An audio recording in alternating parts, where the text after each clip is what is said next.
When Emma rushes to the neonatal unit to see her premature son, she finds his incubator empty and the room hauntingly silent.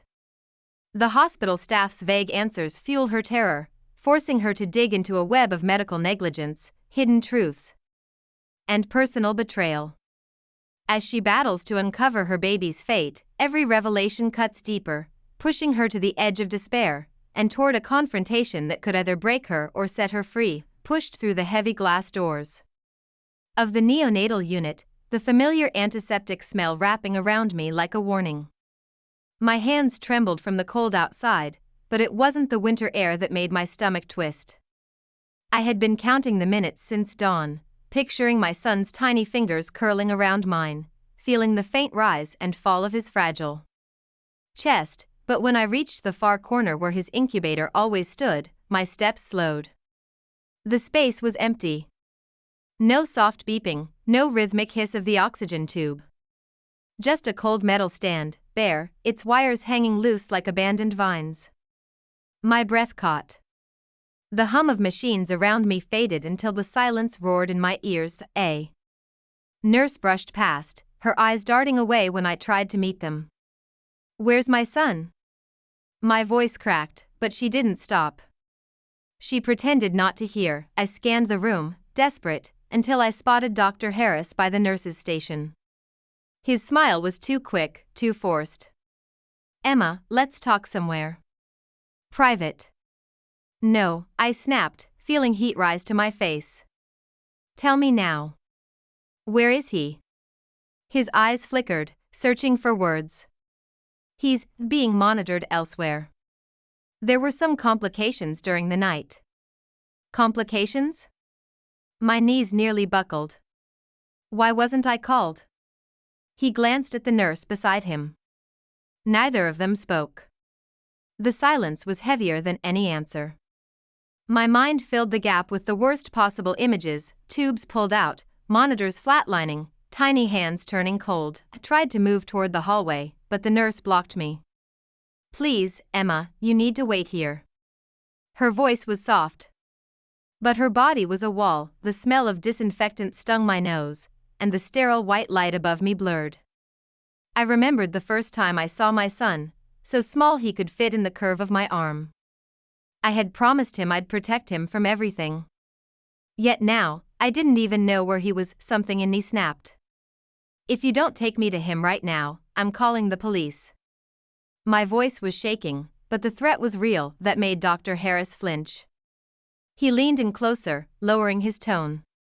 "Emma, there are things you don't understand. Please. Don't make this harder." The words were meant to calm me, but they sounded like a warning. Something was being hidden from me. Something big. And I wasn't leaving until I found out. I stood there, heart pounding so hard I could hear it, knowing that whatever came next would change everything, not just for me, but for my son. Barely remember leaving the hospital that evening. My legs carried me home on autopilot, my mind spinning in frantic loops, replaying every detail of the past few days. The cold wind bit at my face, but I didn't feel it. All I could think of was my son's tiny chest rising and falling inside. That incubator, the steady beep of the monitors, sounds that had become my lullaby. He was born 6 weeks early, fragile but fighting. The doctors had warned me the road ahead would be hard, but I believed that as long as I stayed close, as long as I didn't let my guard down, we'd make it. Last night, something had been off. I had arrived late, after a long shift at the diner. The unit was dimmer than usual, quieter too. I had seen a nurse I didn't recognize adjusting my son's oxygen flow. When I asked her name, she mumbled something and avoided eye contact. Dr. Harris had brushed off my questions, telling me it was just a new staff member covering for the night. But there was a tension in the air, a stiffness in the way everyone moved, like they were waiting for something to happen. Had stayed longer than usual, my chair pulled up close, whispering to my son about all the places we'd go once he was strong enough to come home. I remember the way his tiny fingers curled when I touched them. Then, without warning, the heart monitor beeped erratically. My chest tightened. The nurse rushed over, pressing buttons, muttering about a false alarm. Dr. Harris appeared within seconds, too quickly, as if he'd been standing nearby waiting. He reassured me it was nothing, but he didn't meet my eyes. Something inside me screamed to stay the night, to fight for every minute with my baby, but Harris insisted I go home and rest. "You need your strength for him," he said, his hand firm on my shoulder. Against my instincts, I left, thinking I'd be back at dawn to find everything as it should be. Now I realize how wrong I was. The memories keep rewinding to that moment, the false alarm, the strange nurse, the way Harris hovered too close. The hospital had become my second home since my son's birth, but that night it felt like enemy territory. And now, with his incubator empty, I can't shake the feeling that whatever happened between the time I left and the time I returned is being deliberately erased. When I arrived home last night, there was a missed call on my phone. From an unknown number. No voicemail. I dismissed it then, but now the thought gnaws at me. What if it wasn't a telemarketer? What if it was my only chance to know the truth? The walls of my apartment seem to close in. I can't sit still. My hands keep moving. Picking up my coat, my bag, my phone, like my body is ready to run even if I don't know where. I think about calling the hospital again, but I know they'll tell me the same scripted lines. I need to see for myself. I need to catch them before they can hide whatever they're hiding, and then I remember the security cameras. Every hallway in the neonatal unit has one. If something happened during the night, it would be there, recorded in perfect detail. Unless, of course, someone made sure it wasn't. That thought plants itself in my mind like a seed, growing fast, branching into possibilities I don't want to face. If they moved my son without telling me, there's a reason they want me in the dark. And reasons like that are never good. I grab my coat and head for the door, the decision made. Whatever I find next might break me, but I know one thing: I'm not going to let them keep me in silence. The hospital's security office was tucked away in a corner of the basement, behind a locked door marked "Authorized Personnel Only." I had walked past it dozens of times before, never imagining I'd have a reason to go inside. But tonight, every step toward it felt like trespassing into the heart of the secret they were keeping from me. I could still hear my son's absence, the missing beeps, the silence of that empty incubator echoing in my head, pushing me forward. I pressed the buzzer and waited. A man in his late 50s opened the door, his expression shifting from bored to guarded in seconds. "Can I help you?" His tone was flat, but his eyes flickered with unease. I forced a calm I didn't feel. My baby was in the neonatal unit. Something happened last night. I need to see the security footage. He shook his head before I even finished. "That's not possible. Only authorized staff can request." I stepped closer, lowering my voice. "Do you have children?" He hesitated, caught off guard. "If you do, imagine walking in and finding them gone. Now tell me you'd just walk away." His jaw tightened, but his eyes softened almost imperceptibly. "Wait here," he muttered, disappearing inside. When he returned, he motioned for me to follow. The small room smelled of stale coffee and humming electronics. Screens lined the wall, each showing a different corner of the hospital. He slid into a chair and began scrolling through files, pulling up the feed from the neonatal unit. The timestamp on the footage matched the hours I had been there the night before. I saw myself sitting by the incubator, leaning in to touch my son's hand. Then the false alarm began, the monitor beeping wildly. The nurse I didn't recognize appeared, moving quickly, almost too quickly, adjusting wires, glancing over her shoulder. And then Dr. Harris stepped into frame, speaking to her in a low voice I couldn't hear. They both looked toward the camera at one point, almost like they knew it was there. I leaned forward, heart racing, waiting for the next moment, but then the screen went black. "What happened?" I asked, my voice sharp. The security guard frowned. "The recording cuts out for exactly 7 minutes. 7 minutes. Long enough for anything to happen. Long enough to move a baby. When the feed returned, my son's incubator was empty, the strange nurse gone. Only Dr. Harris remained, standing in the corner with his hands in his pockets, his head bowed. My stomach turned. This is the original file? The guard nodded reluctantly. It hasn't been edited here. If it was tampered with, it was done before it got to us. My pulse pounded in my ears. Someone had deliberately erased the most critical part of the night.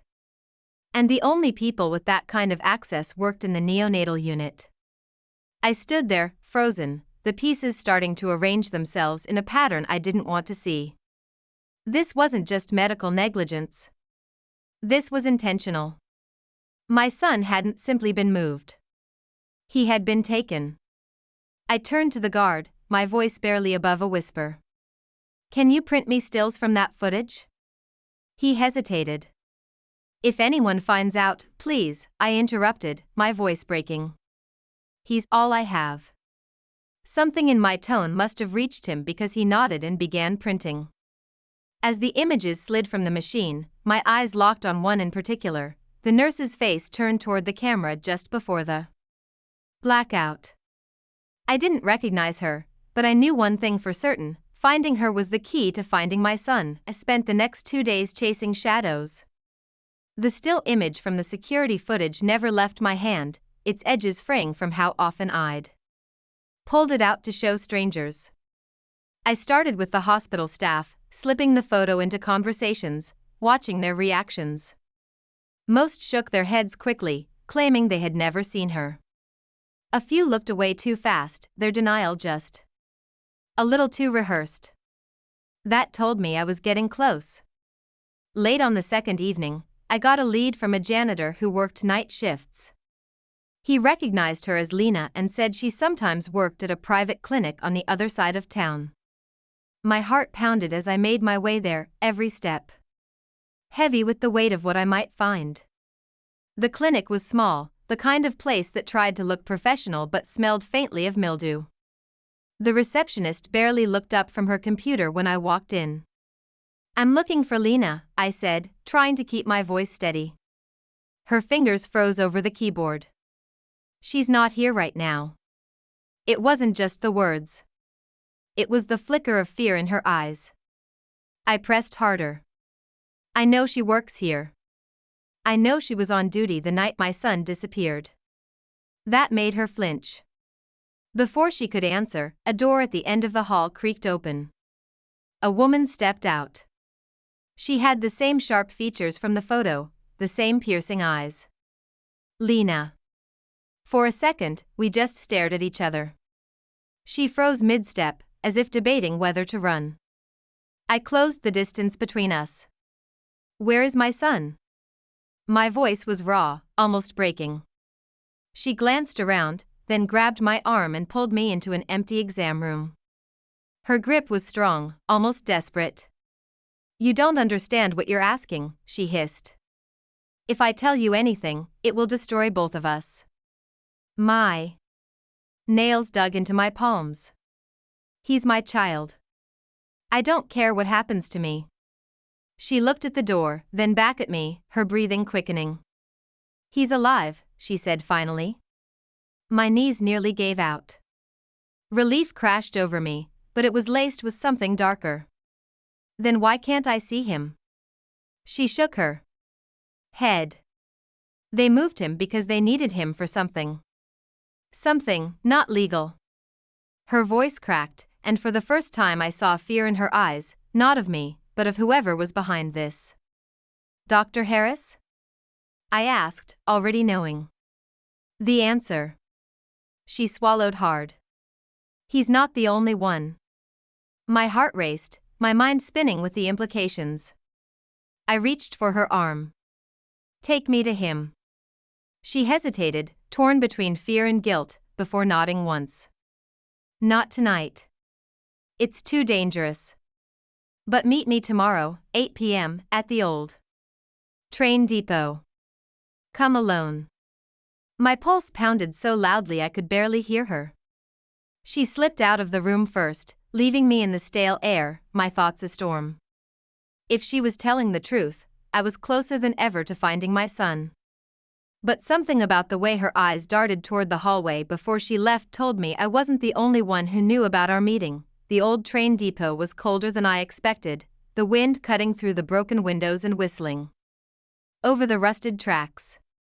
Shadows stretched long across the cracked concrete floor, and every sound seemed to echo too loud. I arrived early, unable to sit at home with my mind racing through every possible scenario. My son was alive.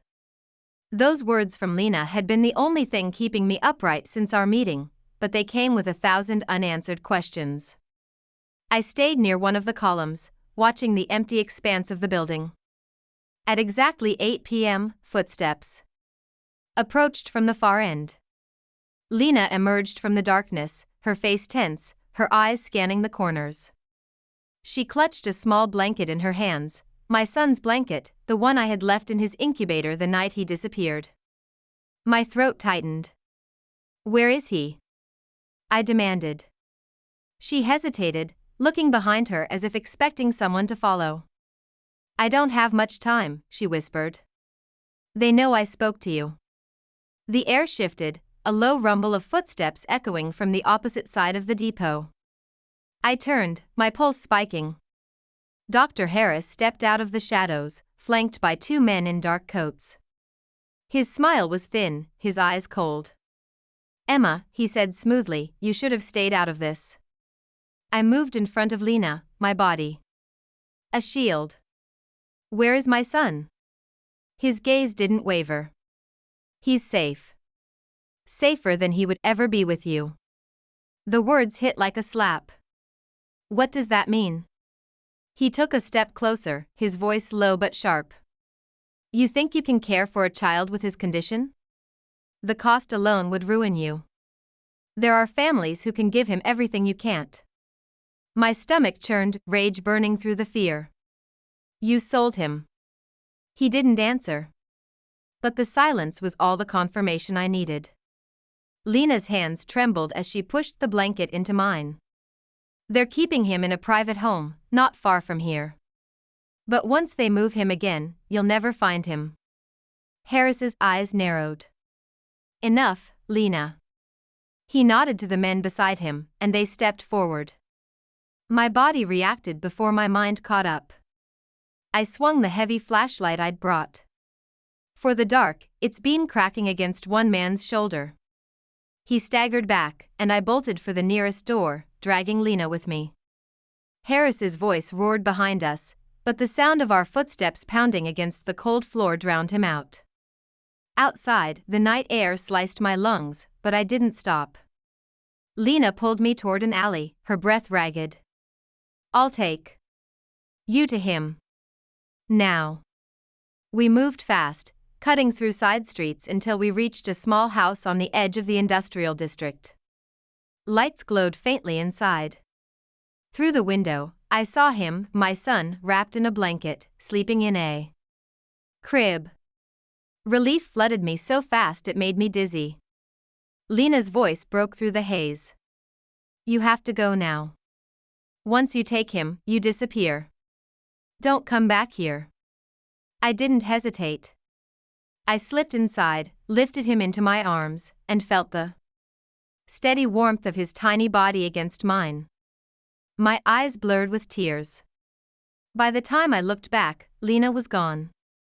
I don't know if she ran to save herself or to buy me time. I just know that as I stepped into the night, clutching my son, I promised him that no one would ever take him from me again.